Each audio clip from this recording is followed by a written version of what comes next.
Welcome to AP today news. Srikakulam జిల్లా ఇచ్చాపురం ఘనంగా పీర్ల యాత్ర. పీర్లకొండ హిందూ ముస్లింల మత సామరస్యానికి ప్రతీక. పూర్వ నవాబులు పరిపాలనలో ఇక్కడ పీర్లకొండపై ఉన్న కట్టడాలను ప్రార్థన మందిరాలుగా ఉపయోగించేవారు. కీర్తి సగం 16వ శతాబ్దానికి చెందిన ఇవి నేటికి చెక్కు చెదరలేదు. ప్రతి ఏటా మార్గశిర గురువారంలో హిందువులు ఈ మందిరాల వద్దకు వచ్చి మొక్కులు చెల్లించుకుంటారు. హైందవ సాంప్రదాయం ప్రకారం ధూప దీప నైవేద్యాలను సమర్పిస్తారు. ఆంధ్ర ఒరిస్సా ప్రాంతాల నుండి వేల సంఖ్యలో ఉత్సవాలలో తిలకించడానికి వస్తుంటారు. కొండయాత్రకు వివిధ ప్రాంతాల నుంచి భక్తులు వస్తూ ఉంటారు. పెద్దలు, మహిళలు, పిల్లలు కూడా ఉంటారు. ఆకతాయి పనులకు అవకాశం లేకుండా పూర్తిస్థాయి నిఘా పెడుతున్నాం. ప్రజలు అప్రమత్తంగా ఉండాలి.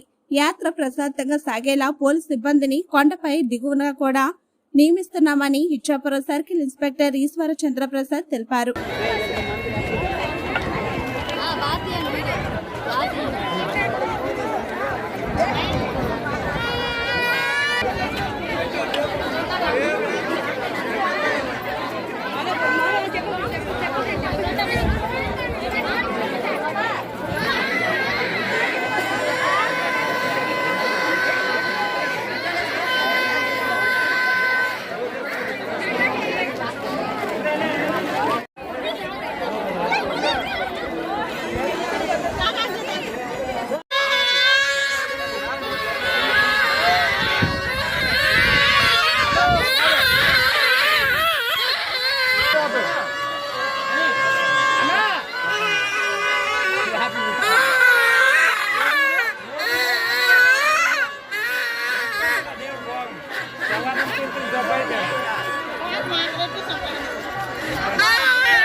A ver, ¿dónde vas a ver?